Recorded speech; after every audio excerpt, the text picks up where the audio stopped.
Welcome to waves media Telugu. క్రీడలు మానసిక ఉల్లాసానికి, శారీరక ఆరోగ్యానికి ఎంతగానో దోహదపడతాయని ప్రభుత్వ చీఫ్ విప్ సీనియర్ శాసనసభ్యులు జీవి ఆంజనేయులు అన్నారు. సంక్రాంతి పండుగ సందర్భంగా ఈపూరు మండలం అరేపల్లి ముప్పాళ్ల గ్రామంలో రైతు మిత్ర ఆధ్వర్యంలో చేపట్టిన జాతీయ స్థాయి కబడ్డీ పోటీలకు ప్రభుత్వ చీఫ్ విప్ ఆంజనేయులు ప్రారంభించారు. ఈ సందర్భంగా ఆయన మాట్లాడుతూ గత 34 సంవత్సరాలుగా ప్రతి ఏటా సంక్రాంతి పండుగ సందర్భంగా అరేపల్లి ముప్పాళ్ల రైతు మిత్ర ఆధ్వర్యంలో జాతీయ స్థాయి కబడ్డీ పోటీలు నిర్వహించడం సంతోషకరమన్నారు. క్రీడలు శారీరక వ్యాయామమే కాక ఒత్తిడిని తగ్గించి ఆత్మవిశ్వాసం పెంచి మంచి నిర్ణయాలు తీసుకోవడంలో సహాయపడి మానసిక స్థితిస్థాపకతకు పెంచుతాయని తెలిపారు. క్రీడా పోటీల్లో గెలుపు ఓటములు సమానంగా స్వీకరించాలని సూచించారు. క్రీడలకు కోటను ప్రభుత్వం పెద్దపీట వేస్తూ ప్రోత్సహిస్తుందన్నారు. ఉద్యోగ అవకాశాల్లో క్రీడాకారులకు ప్రాధాన్యమిస్తూ స్పోర్ట్స్ కేటా 2 నుంచి 3% పెంచిన ఘనత సీఎం చంద్రబాబు నాయుడికే దక్కుతుందన్నారు. యువత ముందుండాలని చెప్పేసి సందర్భంగా నేను కోరుతున్నా. మీకు ఎప్పుడు ఏ సపోర్ట్ గా ఉందో నేను ఉంటాను. గ్రామాభివృద్ధి కృషి చేద్దాం. దాంట్లో యువత ముందుండాలని అందరికి ధన్యవాదాలు.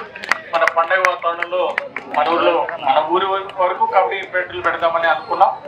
సో మీరందరూ కూడా పాల్గొన్నారు. ప్రతి సంవత్సరం కూడా మీ అందరి మధ్య మంచి స్నేహం చూడాలని నేను అనుకుంటున్నా. నా మాట మీద గౌరవం ఉంచి అందరూ స్నేహభావంతో ఉండాలి. మన ఊర్లో అభివృద్ధి చేయడంలో యువత ముందుండాలి, భాగస్వామ్యం అవ్వాలి. ఏమేం పనులు కావాలి, ఏం చేద్దామనేది మీ ఆలోచనలు కూడా ఒకసారి నాతో కలిసి పంచుకోండి. ఒకసారి అందరు రండి, విడిగా వచ్చి మన ఊరికి ఏం కావాలి ఏంటి మీరు వచ్చి మాట్లాడాలని నేను ఉత్తరం కోరుతున్నా. అందరికి ధన్యవాదాలు. మీరందరూ కూడా మన ప్రభుత్వం కూడా 20 లక్షల మంది ఉద్యోగ అవకాశాల కోసం అహర్నిశలు కష్టపడుతున్నారు. చంద్రబాబు నాయుడు గారు, అలాగే నారా లోకేష్ గారు, పవన్ కళ్యాణ్ గారు ముగ్గురు కూడా చాలా కష్టపడుతున్నారు.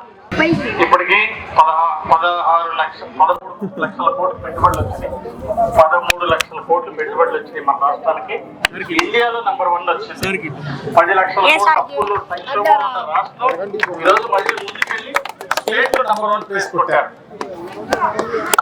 పెట్టుబడులు మన రాష్ట్రం ఇండియాలో నెంబర్ 1 వచ్చింది. ఇండియాలో నెంబర్ 1 వచ్చింది మన రాష్ట్రం. అందుకని మనం కూడా యువత మన ప్రాంత అభివృద్ధికి, దేశ రాష్ట్ర అభివృద్ధిలో భాగం పంచుకోవాలని కోరుకుంటూ, మరి బాగా స్పీడ్తో ఆడినటువంటి 7 స్టార్ టీంకి, భావనారాయణ స్వామి టీంకి రెండింటికి కూడా ప్రత్యేక అభినందనలు తెలియజేస్తున్నా.